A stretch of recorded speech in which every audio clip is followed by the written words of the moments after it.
Know this: North Korea's air defenses are dense but outdated, relying on anti-aircraft guns and, with the exception of a S-300 long-range SAM knockoff, fairly obsolete. Despite their obsolescence, most aircraft would need careful planning to avoid being shot down. In any conflict in the skies over North Korea, the U.S. Air Force will likely follow a familiar pattern. First, it will need to sweep the skies of enemy fighters, not a difficult prospect considering the decrepit state of the North Korean Air Force. Concurrent with that will be a campaign to shut down the country's command and control and air defense systems, and finally a close air support and interdiction campaign designed to support friendly forces and locate and destroy enemy ground forces. Here are 5 weapon systems the Air Force would need for these missions in the next war in North Korea.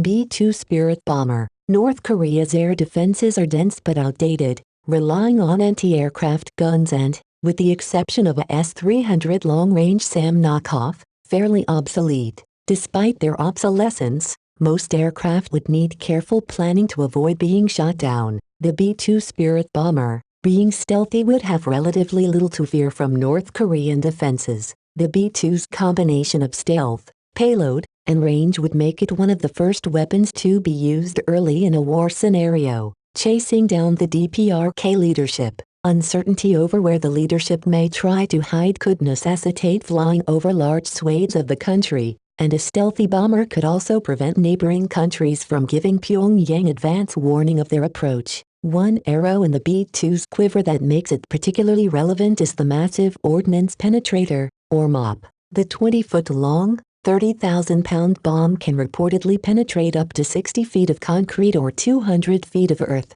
making it the most effective non-nuclear weapon against North Korean underground facilities. A B-2 bomber can carry 2 MOP bombs at once. KC-135 Stratotanker. The distance between North Korea and U.S. bases on Okinawa, Guam, and even Japan dictate that any future air campaign would need extensive tanker support. Air Force tankers would not only supply U.S. Air Force aircraft but also U.S. Navy, Marine Corps and even Republic of Korea Air Force warplanes. The bulk of aerial tanker duties would fall on the KC-135 Stratotanker. First deployed in 1956, each KC-135 can carry up to 200,000 pounds of fuel for thirsty fighters, bombers, transports and special mission aircraft operating over or near North Korea. The tanker has both Boom, U.S. and ROK Air Force, and Drogue, U.S. Navy and Marine Corps, refueling systems, and some can refuel 2 aircraft at once. 167 KC-135s are still operational worldwide.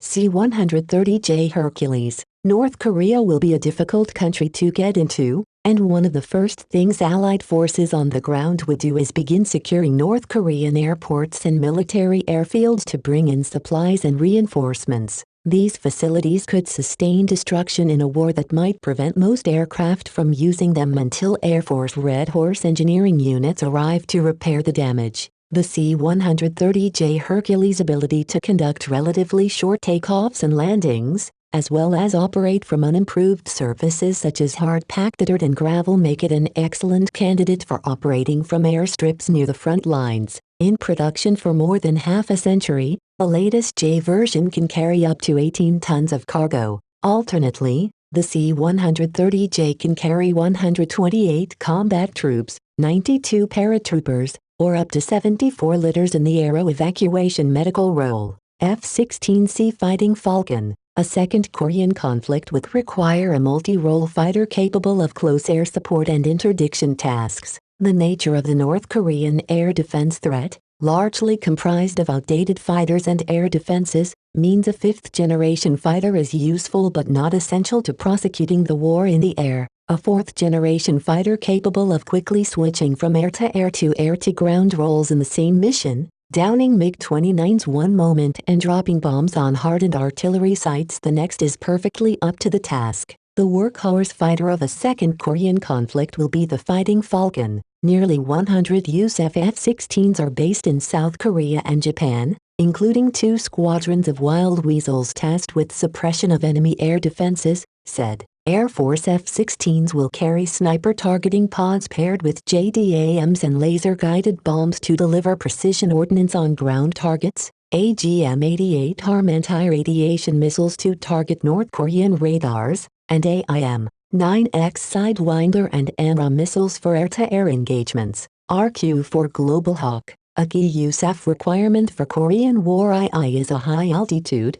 long-endurance drone capable of keeping watch on North Korean strategic assets, particularly its land-based missiles and missile submarines. A persistent intelligence, surveillance, and reconnaissance (ISR) capability will allow the United States to hunt down mobile missile systems stashed in valleys, hillsides, and built-up areas, handing off targeting information to other forces. The RQ-4 Global Hawk is ideally suited to the role. Capable of flying for more than 34 hours, Global Hawk could fly from airfields as far away as Guam, spend half a day over North Korea, and go home again, freeing up tarmac space in closer air facilities. Global Hawk's ability to conduct surveillance day or night is a major plus, and its unblinking gaze will be invaluable in tracking enemy movements. Another less well-known feature that will be important over North Korea, Global Hawk's Battlefield Airborne Communications Node, BACN, will provide a secure communications link between troops on the ground and close air support aircraft.